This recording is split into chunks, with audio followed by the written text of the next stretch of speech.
नमस्कार, आप देख रहे हैं दूरदर्शन किसान। खेती किसानी से जुड़ी नवीनतम जानकारियों के साथ इस खास कार्यक्रम में आप सभी का स्वागत है। मैं हूं अदिति शर्मा।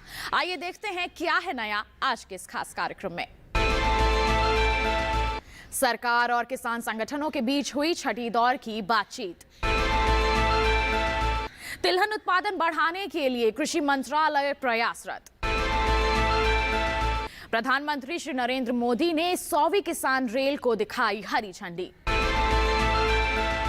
देश में कृषि क्षेत्र में विकास लाने के लिए आधार बनेंगे 3 नए कृषि कानून।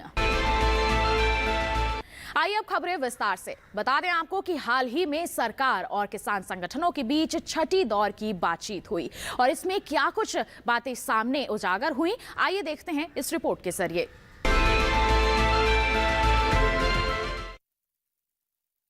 माननीय कृषि मंत्री श्री नरेंद्र सिंह तोमर, रेल मंत्री श्री पीयूष गोयल और वाणिज्य और उद्योग राज्य मंत्री श्री सोम प्रकाश जी ने दिनांक 30 दिसंबर 2020 को विज्ञान भवन नई दिल्ली में किसान संगठनों के प्रतिनिधियों से छठे दौर की वार्ता की। माननीय कृषि मंत्री ने किसान संगठनों के प्रतिनिधियों का स्वागत किया और किसानों को सशक्त बनाने के लिए कृषि क्षेत्र में किए गए सरकार के प्रयासों से पुनः अवगत कराया।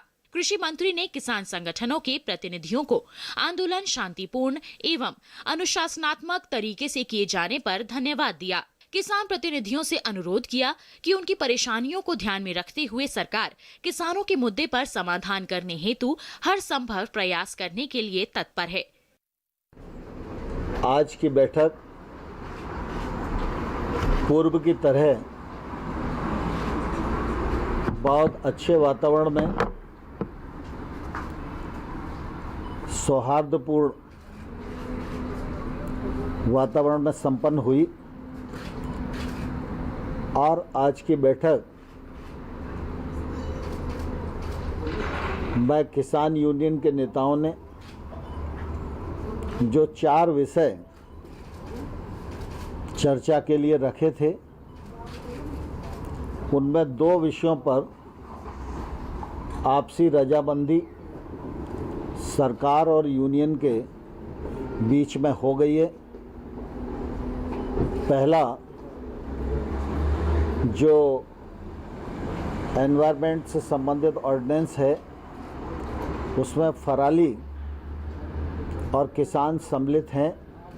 उनकी शंका थी कि किसान को इसमें नहीं होना चाहिए। सरकार ने कहा है कि हम आपकी चिंता से वाकिफ़ हैं और इस मामले में दोनों पक्षों में रजामंदी हो गई है। दूसरा, इलेक्ट्रिसिटी एक्ट जो अभी आया नहीं है, लेकिन उन सबको लगता है कि अगर इलेक्ट्रिसिटी में ये रिफॉर्म आएगा तो इससे किसानों को नुकसान होगा। किसानों की सिंचाई के लिए जो विद्युत की सब्सिडी दी जाती है, वो राज्य जिस प्रकार से पहले से देते रहे हैं वैसी ही चलनी चाहिए, ऐसी यूनियंस की मांग थी। उस मांग पर भी यूनियन और सरकार के बीच में रजामंदी हो गई है। एजेंडे में 4 पॉइंट थे, 4 में से 2 यानी 50% रजामंदी आज की बैठक में हो गई है और ये बहुत ही सुखद वातावरण में संपन्न हुई और इससे दोनों पक्ष में एक अच्छे प्रकार के माहौल का निर्माण हुआ। किसान संगठनों के प्रतिनिधियों ने भी कृषि सुधार कानूनों से संबंधित मुद्दों पर सरकार के समक्ष अपने विचार रखे, जिस पर सरकार ने उन्हें योग्य निर्णय लेने का आश्वासन दिया। 3 कानून, जिनमें 2 नए कानून हैं, 1 संशोधन है, इनको रिपील करने की बात यूनियंस करती रही हैं और हम लोगों ने अपने तर्कों से उनको यह बताने की कोशिश की कि किसान की कठिनाई कहाँ है और जहाँ कठिनाई है वहाँ खुले मन से सरकार विचार करने को तैयार है। इसी प्रकार से एमएसपी के विषय में भी सरकार पहले ही ये कहती रही है कि एमएसपी जारी है, जारी रहेगी। पिछले बार जब हमने प्रस्ताव दिए थे उस समय भी हमने ये कहा था कि एमएसपी जारी रहेगी, ये लिखित में सरकार देने को तैयार है। हम उस पर अभी भी दृढ़ हैं, लेकिन उन्हें ऐसा लगता है कि एमएसपी को कानूनी दर्जा मिलना चाहिए। तो कानून के विषय में और एमएसपी के विषय में चर्चा अभी पूर्ण नहीं हुई है, चर्चा जारी है और हम लोग 4 तारीख को 2 बजे फिर से इकट्ठा होंगे और इन विषयों पर चर्चा को आगे बढ़ाएंगे। देश में तिलहन उत्पादन को बढ़ाने के लिए कृषि मंत्रालय निरंतर प्रयासरत है। नए नए विकल्प लाए जा रहे हैं, कई तरह के कदम उठाए जा रहे हैं और इसी संदर्भ में कृषि आयुक्त डॉक्टर एस.के. मल्होत्रा ने बात की डीडी किसान से। आइए इस बातचीत की खास झलक आपको दिखा देते हैं। सर, अभी हमें सरसों की बात करते हैं तिलहनी में, या और भी जो तिलहनी फसलें हैं उसकी भी बात करते हैं। सर, आप इसको किस रूप में देख रहे हैं? क्या इसमें आत्मनिर्भर होने की संभावना है? जैसा कि आप जानते हैं कि हमारे देश में जो अभी खाद्यान्न के क्षेत्र की जब हम बात करें तो आत्मनिर्भरता हमारे देश में आई है। चाहे वो बात चावल की है या गेहूं की है, तो उसमें हमारा जो उत्पादन है काफ़ी बड़ा है और हम उसको दूसरे देशों को भेज भी रहे हैं और उससे जो विदेशी मुद्रा भी अर्जित कर रहे हैं। लेकिन अभी भी एक ऐसा क्षेत्र है जिसको मैं ये कहूँगा कि जो तिलहनी फसलें हैं उसमें अभी आत्मनिर्भरता नहीं आई है। उसमें करीब 67,000 करोड़ 67,000 करोड़ का जो लगभग हम खाद्य तेल जो है दूसरे देशों से हमें मंगाना पड़ता है। तो अभी भारत सरकार ने इस पर विचार किया, मंथन किया और एक जो नया मिशन है जिसको हम ये कहते हैं कि national mission for edible oil, खाद्य तेलों पर एक नया मिशन की शुरुआत की है। और इस मिशन के तहत जो है हमारे प्रयास ये रहेंगे कि हम आत्मनिर्भर कैसे हों, जिससे कि हमारी अपनी कैपेसिटी बढ़े, हमारा अपना उत्पादन बढ़े और जिससे कि हमें बाहर से जो है तेलों को ना मंगाना पड़े। तो अभी जैसे रबी का मौसम की शुरुआत हो रही है और अभी खरीफ का मौसम ख़त्म हो चुका है, तो रबी की मौसम की तैयारियां चल रही हैं। किसान जो है एक अनुकूल तापमान के आने का इंतज़ार कर रहा है और सरसों की बिजाई को वो जल्दी से जल्दी कर देगा। तो सरसों एक बड़ी अहम तिलहनी फसल है, क्योंकि मैं जो बात करूंगा अभी तिलहनी फसलों के बारे में करना चाहूँगा कि तिलहनी फसलें अब हमारे लिए एक तरह से प्रायोरिटी हो गई है और ये एक प्राथमिकता वाली जो हमारी ये फसलें हैं, तो इन पर जो है किसानों को ध्यान देने की ज़रूरत है। अगर आप देखेंगे तो अभी जो MSP जो बढ़ाया, न्यूनतम समर्थन मूल्य भी बढ़ाया, तो वो सरसों में भी जो है न्यूनतम समर्थन मूल्य को बढ़ाया गया। तो अभी बहुत ही अनुकूल परिस्थितियाँ हैं, वातावरण बहुत ही अनुकूल है, हमारे जितने जल भंडार हैं वो भी भरे हुए हैं। तो इन सब का फ़ायदा उठाते हुए किसानों को मैं ये आग्रह करता हूँ कि वो तिलहनी फसलों में सरसों और तोरिया जो है उन दोनों की बिजाई ज़रूर करें। और इसके लिए भारत सरकार ने एक छोटा सा कैंपेन चलाया जिसको हम कहते हैं कि सरसों का एक तरह से कैंपेन और रिवॉल्यूशन लाने के लिए इसको जो है खाद्य तेल मिशन के तहत जो है इसको बढ़ावा दिया जा रहा है।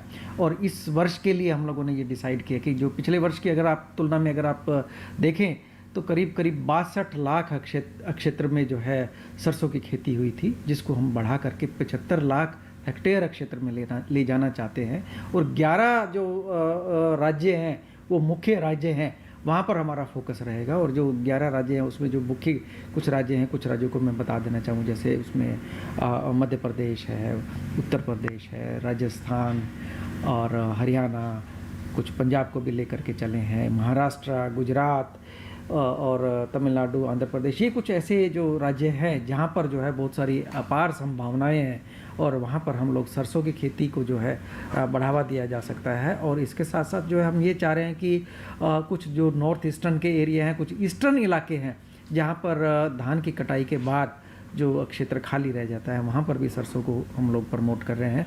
दूसरा, जो मुख्य कुछ फसलें ऐसी भी हैं उनको इंटरक्रॉपिंग में जो मुख्य फसल है उसके 2 लाइनों के बीच में भी जो है सरसों को लगाएं।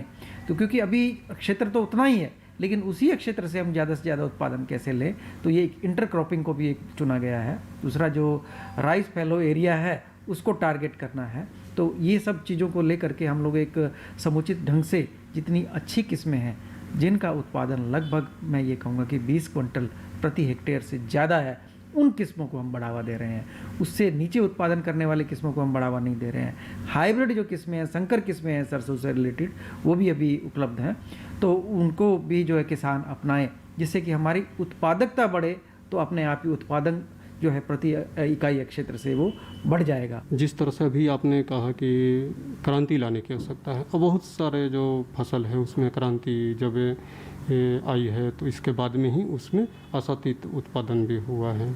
अभी हमें मधुमक्खी पालन के क्षेत्र में भी हम क्रांति की बात कर रहे हैं, या दूध में भी हम क्रांति की बात की है, जिसके वजह से ज़्यादा किसानों को भी फ़ायदा हुआ है। सर, क्या आप जिस तरह से भी फोकस कर रहे हैं सरसों पर, जिस तरह से तिलहनी फसलों पर, क्या इस तरह से कोई क्रांति लाने की है ज़रूरत? बिल्कुल ज़रूरत है क्रांति की। अब आप देखते हैं कि पहले हम कहते थे कि हमारे देश में हरित क्रांति आई थी।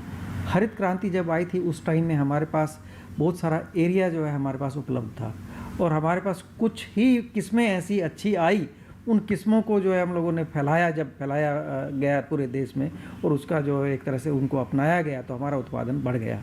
तो ये तो उस टाइम की परिस्थिति थी, लेकिन आजकल की जो परिस्थितियाँ बिल्कुल अलग है। इस टाइम में हमारे पास क्षेत्र उतना है, उसको बढ़ाया नहीं जा सकता, और बल्कि कुछ न कुछ कमी हुआ है थोड़ा बहुत, क्योंकि क्षेत्र जो है अर्बनाइजेशन की तरफ भी कुछ ना कुछ बढ़ा है। तो एक तो हमारे पास साधन जो है वो सीमित हुए हैं, तो सीमित साधन में, सीमित क्षेत्र में, सीमित जल साधनों में हम कैसे उत्पादन अधिक बढ़ाएं, ये हमारे सामने बहुत बड़ी चुनौती है, जिसमें क्लाइमेट चेंज का भी इफेक्ट नज़र आता है। तो इन सब चीज़ों को देखते हुए जितनी भी तकनीक है, ये तकनीक के माध्यम से ही नया जो एक क्रांति का जो सूत्रपात होगा वो होगा। और अगर आप ये देखें तो एक मूक रूप से जो क्रांति है वो पहले से ही हो चुकी है, और जहाँ कहीं हमारा उत्पादन, अभी आप देख रहे हैं कि हम टोटल 296.65 मिलियन टन का उत्पादन हमारा हुआ है। ये उत्पादन बहुत अधिक उत्पादन है, और हम अपने आप में मैं ये कहूँगा कि हम इसमें आत्मनिर्भर हैं। खाद्यान्न की बात कर रहे हैं, इसके अंदर अगर आप देखेंगे तो दलहनी फसलें भी शामिल हैं, तो दलहनी फसलों का जो उत्पादन है वो 23 मिलियन टन हुआ। तो कभी ऐसा भी टाइम था जब हमारे पास 16 मिलियन टन का उत्पादन था 2013-14 में, 14-15 में, तो उस उत्पादन को बढ़ा करके हम लोग 25 मिलियन टन तक ले गए हैं। 23 से 25 मिलियन टन तक के बीच में उत्पादन हो रहा है, तो उसमें भी हम लगभग आत्मनिर्भर की स्थिति में हैं। और जो हम लोगों ने इसका एक मिशन चलाया, national food security mission for pulses, दलहनी फसलों का जो मिशन है, उसके तहत जो उत्पादन हमने किया है उस उत्पादन को बना करके रखना है। और साथ में जो मैं तिलहनी फसलों की बात कर रहा था, तिलहनी फसलों में मैंने सरसों का विशेष रूप से इसलिए उसमें अभी बयान किया क्योंकि ये मौसम में जो है सरसों की फसल एक मुख्य फसल है, और जब खरीफ का मौसम आएगा तो खरीफ के मौसम में हम लोग बाद में जो है उस पर सोयाबीन पर भी चर्चा करेंगे, और उसमें हम लोग ग्राउंड नट जो मूंगफली की खेती उसकी भी बात करेंगे। लेकिन जब रबी की बात करते हैं, सरसों, तोरिया, इसके साथ साथ सनफ्लावर जो सूरजमुखी है, सूरजमुखी के क्षेत्र में जो है हम थोड़ा सा पिछड़ गए हैं। वो इसलिए पिछड़ गए हैं कि उस पर जो है इतना ध्यान हम लोग नहीं दे पाए। तो ये एरिया करीब 2003-04 का जब मैं आंकड़ा देख रहा था उठा करके, तो हमारे पास उस टाइम में 20 लाख हेक्टेयर एरिया में इसकी खेती होती थी, जो घट करके अब जो है 2.4 लाख हेक्टेयर एरिया में हो रहा है। तो हम उसको जो है उसका क्षेत्र भी बढ़ाना चाहते हैं, और ये जो रबी का मौसम है ये उसके लिए बहुत ही अनुकूल है। हम सनफ्लावर को भी, सूरजमुखी की खेती को भी साथ में लेकर के चले हैं। इसका भी एमएसपी अभी बढ़ा है, तो एमएसपी बढ़ने से जो है निश्चित रूप से जो है किसानों के मध्य में एक सिग्नल गया है कि ये ऐसी फसलें हैं जो हमारे देश की प्रायोरिटी है, प्राथमिकता है। तो वो प्राथमिकता में भी जो है किसान अपना योगदान दे, और इसका मूल्य भी अधिक मिलेगा मार्केट में। और किसानों से यही आग्रह है कि इन फसलों के अंतर्गत क्षेत्र को बढ़ाएं, क्योंकि चावल और गेहूं में तो हम लोग पहले ही आत्मनिर्भर हैं, लेकिन इसमें भी इन फसलों की तरफ भी जो है हमें कुछ ना कुछ क्षेत्र जो है उसमें बिजाई करनी चाहिए। सर, तिलहन की अगर हम बात करते हैं, इसमें दोहरी चुनौती है, एक तो उत्पादन बढ़ाना, और दूसरा इसमें सर मिलावट की संभावना ज़्यादा है। अगर हम पूरे खाद्यान्न की बात करते हैं तो जिसमें सबसे ज़्यादा तिलहनी में ही, फसलों में कहें या तेल कहें, उसमें मिलावट सबसे ज़्यादा होता है। ये दोहरी चुनौती है सर, कैसे इसको देखते हैं? देखिए, इसको हम लोग मिलावट ना कह करके इसको ब्लेंडिंग कहेंगे। ब्लेंडिंग का मतलब ये होता है कि एक तेल में दूसरे तेल को मिश्रित कर दिया जाता है, लेकिन वो एक तरह से पहले इसकी परमिशन थी। इसका जो देखता है वो FSSAI जो हमारी संस्था है, मिनिस्ट्री ऑफ हेल्थ के अंतर्गत जो आता है, तो वो इसको देखते हैं। इसके जो पहले मापदंड थे कि जो भी दो तेल है अगर उसका मिश्रण बना करके बेचा जाता है, ब्लेंड करके बेचा जाता है, तो कम से कम 20% उसकी मात्रा होनी चाहिए।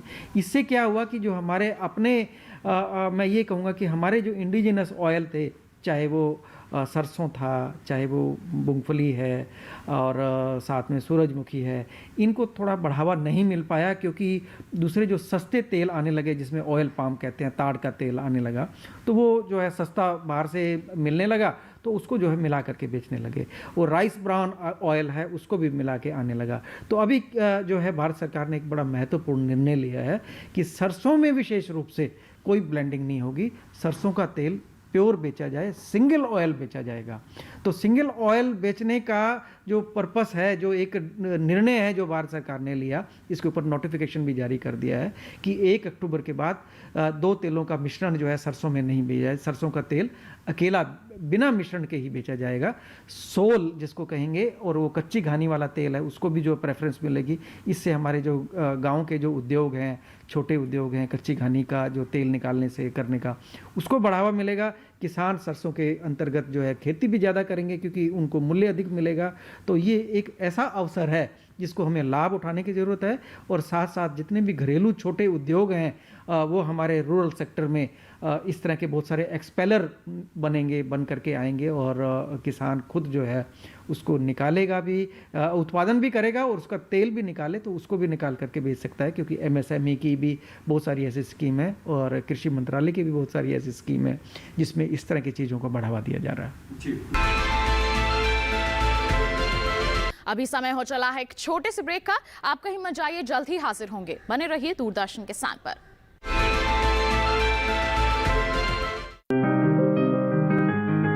बीमारियों से कैसे बचेगी फसल? मवेशियों की मुश्किलों का क्या है हल? कहां से लाएं बीज, कितनी लगेगी खाद? किसानों के हर फोन का विशेषज्ञ देंगे जवाब। देखिए हेलो किसान लाइव सोमवार से शुक्रवार शाम 6 बजे।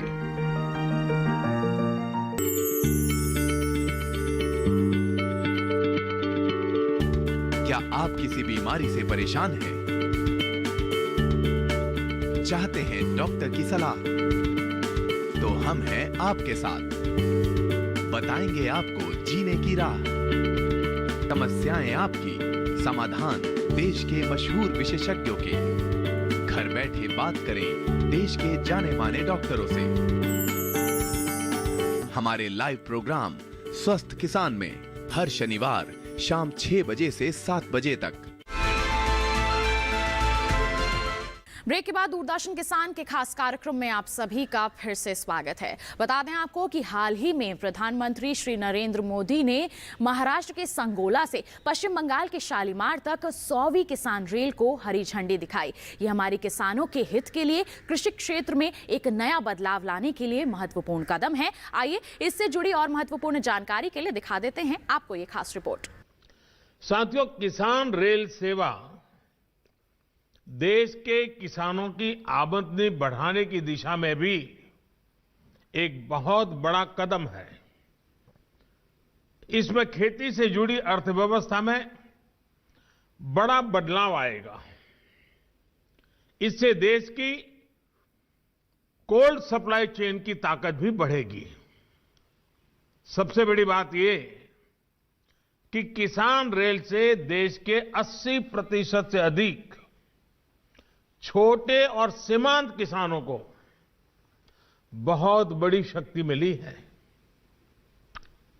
ये मैं इसलिए कह रहा हूं कि इसमें किसानों के लिए कोई न्यूनतम मात्रा तय नहीं की गई है।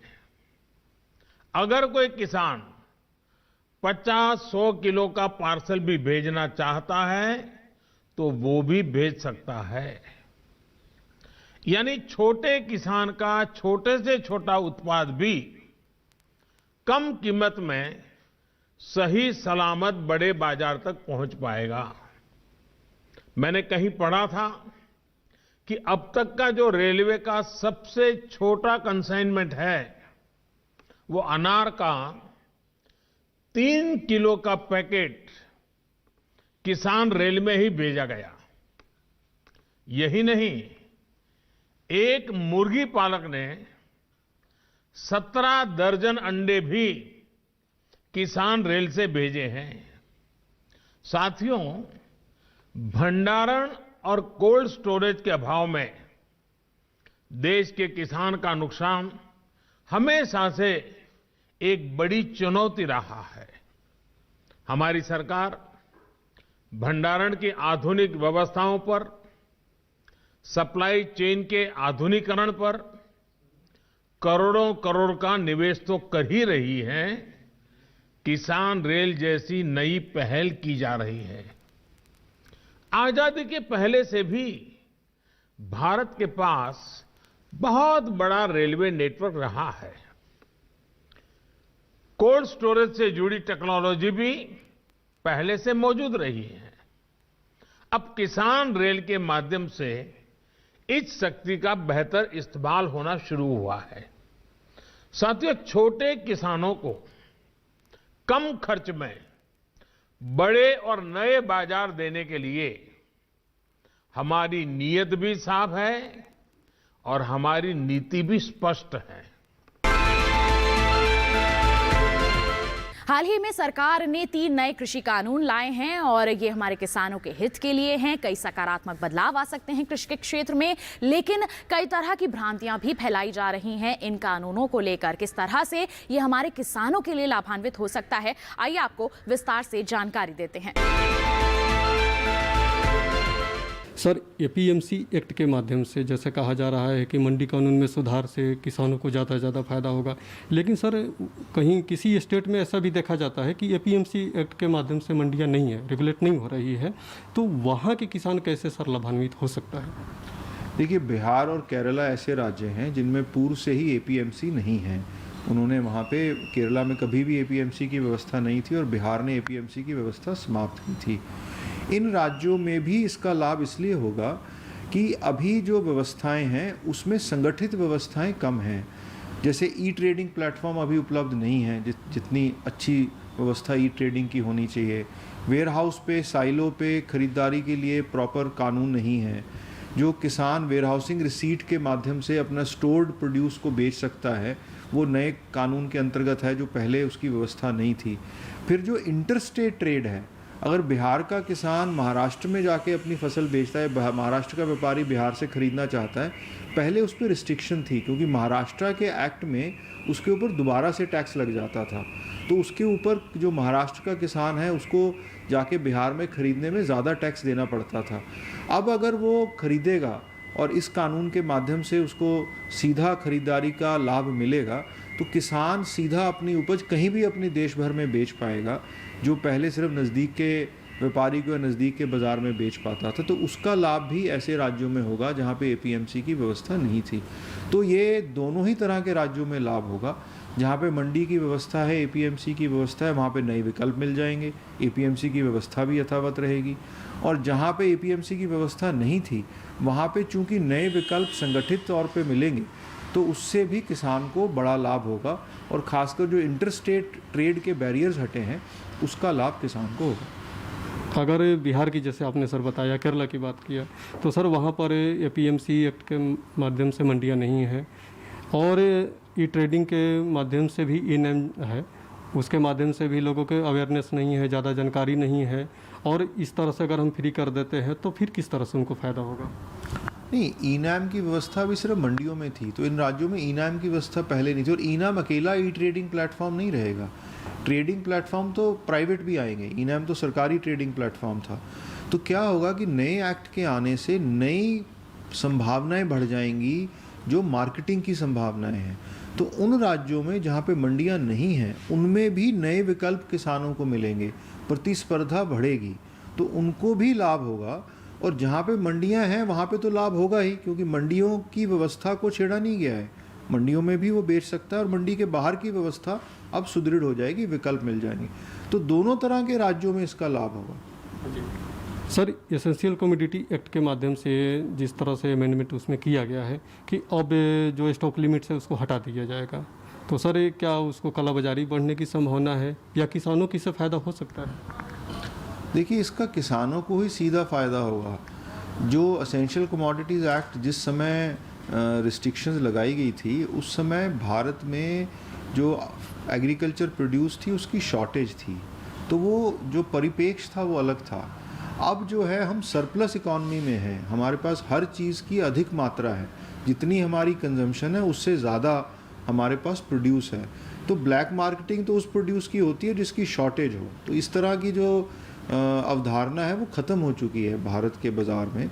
अब तो हमें नए मार्केटिंग एवेन्यूज़ और अपने सरप्लसेस को कैसे हमें मैनेज करना है और कैसे उनको बाज़ार उपलब्ध कराना है, उस पर हमें कॉन्सेंट्रेट करना है। तो ये होर्डिंग वाला जो मसला है वो बहुत हद तक समाप्त हो गया। पर फिर भी अगर कोई इमरजेंसी सिचुएशन आती है, कोई ऐसी बात होती है कि बहुत अधिक कीमतें बढ़ गई, तो वो विकल्प अभी भी सरकार के पास खुला हुआ है कि अगर बहुत ज़्यादा कीमतें बढ़ती हैं या होर्डिंग की ऐसी इमरजेंसी की शिकायत आती है तो केंद्र सरकार अभी भी उसमें रिस्ट्रिक्शन लगा सकती है, पर सामान्यतः रिस्ट्रिक्शन नहीं रहेगी।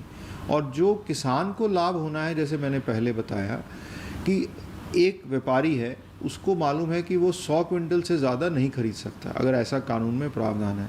अब उसके पास साधन है, वो ज़्यादा खरीदना चाहता है, बाज़ार में आना चाहता है, पर चूंकि स्टॉक की रिस्ट्रिक्शन है वो बाज़ार में नहीं आ पाता। तो उतना व्यापारी बाज़ार से कम हो गया तो उतनी प्रतिस्पर्धा कम हो गई।